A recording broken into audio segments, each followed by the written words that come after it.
வீக்ஸில் எனக்கு குட்டி குட்டி ஹேர் நிறைய வந்து முளைச்சிருக்கு. இங்கே ஃப்ரண்ட்டில் மட்டும் கிடையாது, ஃப்ரண்ட்டில் இது முளைச்சது எல்லாமே புது முடி தான். அது சைடில் இப்படி பார்த்தீங்கன்னா இங்கே நிறைய இப்படி நீட்டிட்டாலாம் இருக்கும். ஓகேவா? ஸோ இது நம்ம இன்னும் அதை நல்லா ப்ராப்பராக பண்ணணுன்றதுனால தான் இன்றைக்கி நான் அதை செஞ்சு ஸ்டோர் பண்ணி வைக்க போகிறேன்.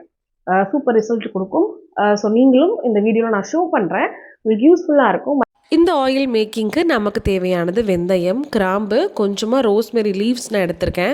எனக்கு வந்து ஃப்ரெஷ்ஷாகவே கிடைக்கும். 20 ருபீஸ் தான் அந்த லீவ்ஸு.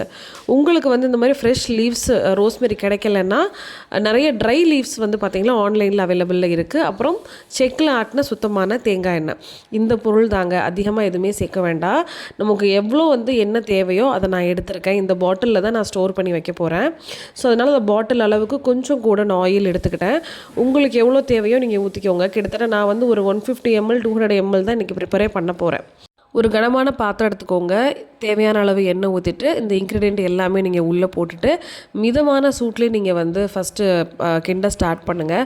ஹை ஃப்ளேமில் வச்சு நீங்கள் பண்ணாதீங்க. ஏன்னா டக்குன்னு வந்து பார்த்திங்கன்னா உங்களுக்கு நம்ம போட்ட ப்ராடக்ட்ஸ் எல்லாம் வந்து கருகிடும்.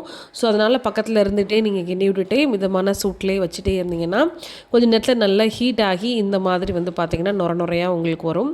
ஸோ அதுக்கப்புறம் இன்னும் கொஞ்சம் நேரம் நீங்கள் விட்டிங்கன்னா போதும். ரொம்ப அதிகமாக வந்து காய்ச்சணும்னு அவசியம் இல்லை. லைட்டாக எல்லாமே பிளாக்காக ஆகும்போது நீங்கள் ஆஃப் பண்ணிவிடுங்க. ஆயில் வந்து இந்த மாதிரி தான் கிடைக்கும். ஸோ ஆற வச்சதுக்கப்புறம் ஸ்டோர் பண்ணி யூஸ் பண்ணுங்கள், நல்ல ரிசல்ட் இருக்கும்.